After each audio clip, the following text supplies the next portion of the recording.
مومن کی صرف یہی تمنا اور آرزو ہوتی ہے کہ وہ کب اس کے اوپر وقت آئے کہ وہ اللہ رب العالمین کی بارگاہ میں اپنی جان کو قربان کر دے، حضور صلی اللہ تعالیٰ علیہ وسلم کے قدموں میں اپنی جان کو نچھاور کر دے، اپنا سب کچھ اپنے آقا کے قدموں میں رکھ دے۔ تو مومن جو ہوتا ہے اس کی یہ نشانی ہے۔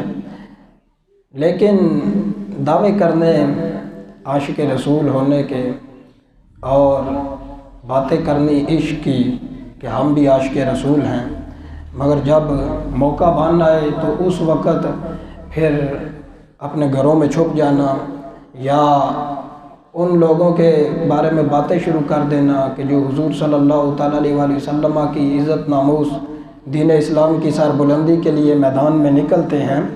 یہ میں نے جو قرآن پاک کی آیتیں پڑھی ہیں یہ ان کا مطلب یہی بنتا ہے، یہ منافقین کی عادت ہے۔ منافق بندہ جو ہوتا ہے، حضور صلی اللہ تعالیٰ علیہ وسلم نے ارشاد فرمایا کہ منافق کی نشانی یہ ہے کہ وہ اسلام پر کبھی بھی راضی نہیں ہوتا۔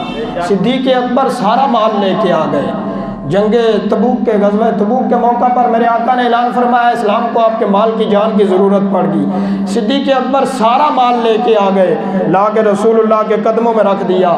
تو منافق کہنے لگے یہ تو ریاکار ہے، یہ تو دکھلاوا کر رہا ہے، یہ ہمیں دکھانے کے لیے سارا مال لے کے آ گیا۔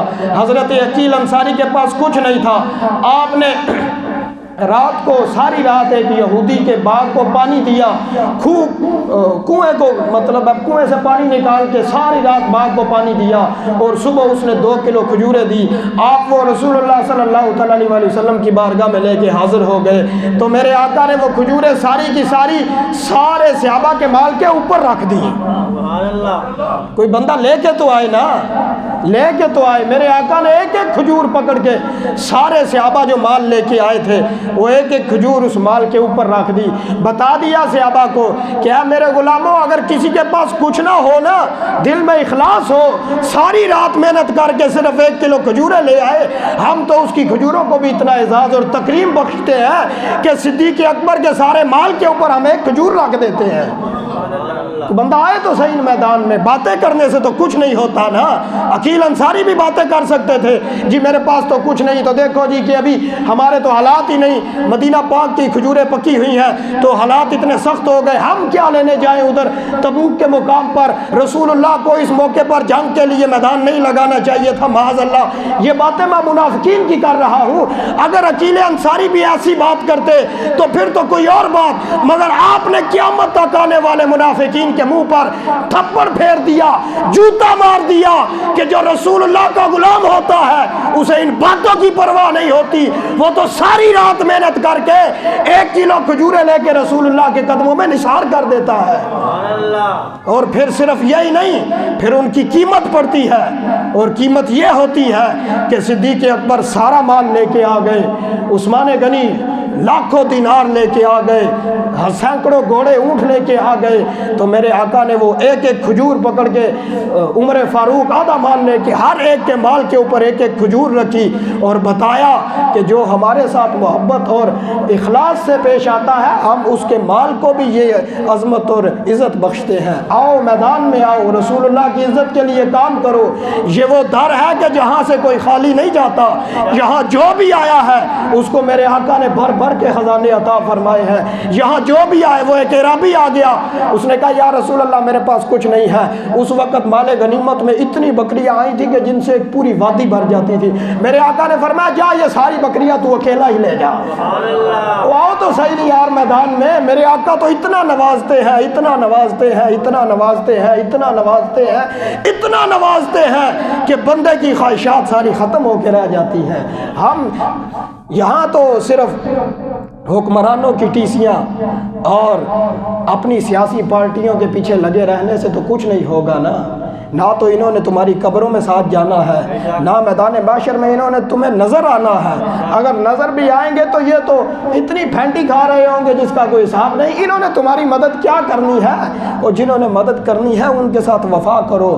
اور اقبال نے کہا قوموں کے لیے موت ہے، قوموں کے لیے موت ہے مرکز سے جدائی، قوموں کے لیے موت ہے مرکز سے جدائی۔ مرکز کیا ہوتا ہے؟ مرکز اس کو کہتے ہیں۔ یہ نہیں کہ مرکز کے لیے کوئی بہت بڑی بلڈنگ چاہیے ہوتی یا پارلیمنٹ چاہیے ہوتا، نہیں، مرکز تو میرے آقا جہاں تشریف فرما ہو جاتے تھے وہی اسلام کا مرکز بن جاتا تھا۔ اور سب سے بڑا اسلام کا مرکز تو مسجد نبوی تھی۔ اسلام کے مراکز جو ہیں وہ مساجد ہوا کرتی ہیں، وہ منبر و محراب ہوا۔ اگر صاحب ہنگامہ نہ ہو منبر و محراب، اگر صاحب ہنگامہ نہ ہو منبر و محراب، اقبال نے کہا تو دی بندہ مومن کے لیے موت ہے یا خواب۔ ایسا دین تو اقبال نے کہا تو وہ تو موت ہے یا بندے کے لیے خواب ہے، جی دین بھی کوئی ہے، اسلام بھی کوئی ہے۔ تو یہ منبر اور محراب ہی مرکز کی یہ ایسی جگہ ہے کہ جہاں سے ہر پوری دنیا کے لیے کفر کو للکارا جا سکتا ہے۔ یہی وہ منبر ہے کہ جہاں پہ بیٹھ کے، اس منبر سے مراد مسجد نبوی میں میرے آقا نے بیٹھ کے کیسر و کسریٰ کو للکارا تھا۔ مسجد نبوی میں میرے آقا نے بیٹھ کے چاروں طرف لشکر اسلام کو روانہ کیا، اور پھر وہ جب لشکر اسلام مسجد نبوی سے روانہ ہوا، پھر کیسر و کسریٰ کے انہوں نے پرخچے اڑا کے سارے کے سارے کیسر و کسریٰ کو اپنے قدموں میں جھکا دیا تھا۔ قوموں کے لیے موت ہے مرکز سے جدائی، اور مرکز اس وقت اسلام کا جو سب سے بڑا مرکز ہے نا، وہ اور کوئی نہیں، وہ لاہور میں جامع مسجد رحمت للعالمین مرکز ہے۔ وہ جامع مسجد رحمت للعالمین مرکز ہے، اور اسلام کا اس وقت جو سب سے بڑا لیڈر ہے وہ اور کوئی نہیں، وہ تمام لیڈروں میں سے سب سے کم عمر قبلہ امیر المجاہدین کے جانشین حافظ سعد بن خادم حسین رضوی ہے۔ ہمیں سب کو ان کی قیادت میں جمع ہونا ہوگا۔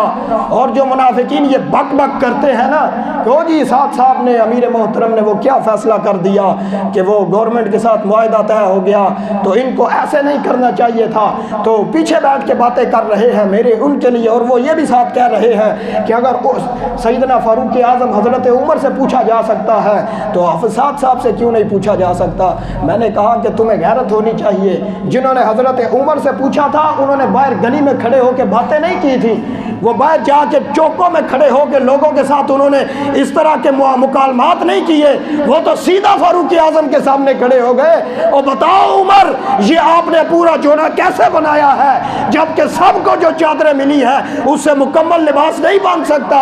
وہاں اس طرح تو باتیں نہیں ہوئی نا، تم جاؤ جا کے مرکز میں پوچھو تمہیں جواب مل جائے گا۔ بابا جی فرمایا کرتے تھے جو چھت کے اوپر بیٹھا ہوتا ہے، جو اوپر ہوتا ہے اس کو سب کچھ نظر آ رہا ہوتا ہے، سین میں بیٹھنے والے کو نہیں پتا کہ باہر کیا ہو رہا ہے، جو اوپر ہوتا ہے اسے پتا ہوتا ہے معاملات کو میں نے کیسے نپٹانا ہے۔ تو اوپر ہمارے حافظ سعد بن خادم حسین رضوی ہے، اگر کسی کو تکلیف ہے یا تو وہ اپنی تکلیف بند کرے، بک بک ختم کرے، نہیں تو جا کے مرکز میں بات کرے۔ ہمیں ایسے لوگوں کی کوئی ضرورت نہیں ہے۔ اقبال نے کہا بے عمل دل ہو، بے عمل دل ہو تو جذبات کا کیا فائدہ، بے عمل بندے کا عمل ہی نہ ہو، صحیح دل ہی نہ پاک ہو، اخلاص ہی موجود نہ ہو، بندہ لاکھوں نعرے مارتا رہے، لبیک کے نعرے مارے، تاجدار ختم نبوت کے نعرے مارے، جو مرضی کچھ کرتا رہے، اس کے نعروں سے تو کچھ بھی نہیں ہوگا، وہ تو اپنا بھی ٹائم ضائع کر رہا ہے، ہمارا بھی ٹائم ضائع کر رہا ہے۔ بے عمل دل ہو تو جذبات کا کیا فائدہ، دھرتی بنجر ہو تو برسات کا کیا فائدہ۔ یہ تو بندے کو پھر اپنا آپ من پاک کرنا چاہیے، پھر تو اپنے اندر سے ساری غلاظت کو باہر نکالنا چاہیے، اور عمل ضروری ہے۔